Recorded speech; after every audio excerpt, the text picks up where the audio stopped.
All right. After watching the Traces of the Trade, I realized that I'm very out of touch with other cultures, being from South Dakota. So it was a bit of a shock to learn everything that happened. But secondly, just how big of a part racialization played in the role in that town. Obviously, the slave trade was a big thing back then, and even though it was illegal, people realized at that point that as blacks, they were slaves and they were resources. They didn't look at them as humans, they looked at them as resources, and that's exactly what that town in Rhode Island did. They saw people that were slaves as material, as goods, as resources used to further their economy and better their own lives. And I believe that's how racialization played the major part in that whole thing. And I believe that they're still being affected by that, because a lot of the people, such as that, I believe Brenda Wolf in the video, her family has accrued all of this wealth and their style of living because of what happened back then. That whole town accrued all of their wealth from the economy that they were able to enjoy because of using the slave trade.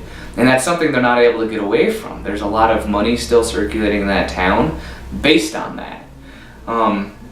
What questions were raised for me was what the big thing was, what the town is doing now to make amends for that. I know this family a couple of them decided to go and try and mend some fences, but as a town it seemed like they didn't want to have any part of that. The house that they were using as a museum didn't even want them to say anything because they were afraid they were going to lose funding, they were going to lose face, they were going to lose all this stuff if it came out. So it seemed like the town is still really hiding, and that kind of upset me, knowing that it's hard to get away from racism when you're unwilling to really come out and be open and honest and apologetic about something like that. Just throwing it under the rug and pretending it never happened, never talking about it, nothing's ever going to happen. In the second video, the power of illusion, the biggest thing I saw was how, and they use sports a lot, but how there's all these stereotypes built off of different races. Now, as in South Dakota, like I said before, there's a large Native American population, and one of the stereotypes here is that it's genetically in them now to be lazy. And that's not the only stereotype that ethnicities have. I mean, even whites have different stereotypes, except ours seem to be a whole lot nicer than other people's. But that was the biggest thing I got from that is we have somewhere down the line decided that different races have different stereotypes based on what they are.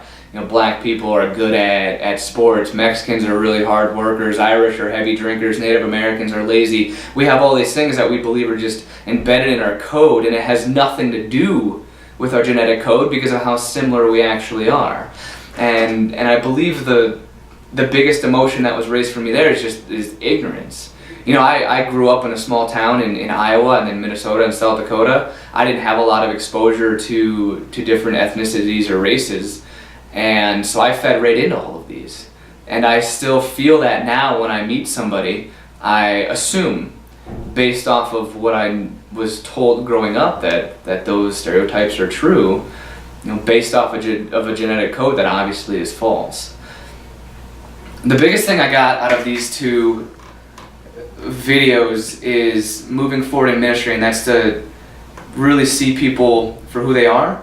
And in order to do that, to actually get to know them, to not judge at all. I run the college ministry here, and I even have stereotypes in that. It's the School of Mines and Technology, it's an engineering school, so immediately when I meet a student, I assume they're a bit of a nerd. And that's coming from a more liberal college that was based a lot more in education and liberal arts than it was in the sciences, and so I kind of have this stereotype that they're going to be nerds. And I know I have to get rid of that myself, but then we also have, like I said, a large Air Force population or a large Native American population, three completely different cultures that I need to look at and say, okay, I can't judge any one person here based off of what they look like. I need to be able to get to know them. I need to treat all of them the same and give them each the adequate amount of time to get to know them. That way I can really see them for who they are. I don't want to look at some student that I know is from the School of Mines and say, okay, they're more likely they're a nerd. Or I don't want to see somebody from the Air Force introduce themselves to me and be like, okay, well, it's just in them that they're stupid. And I don't want to, have someone who's of Native American heritage show up and me be like, okay, well, genetically they're born to be lazy. I don't want any of those stereotypes, and because of that, I need to realize that, like I said in the videos, in the books, we are so similar that there's just no room for judging people.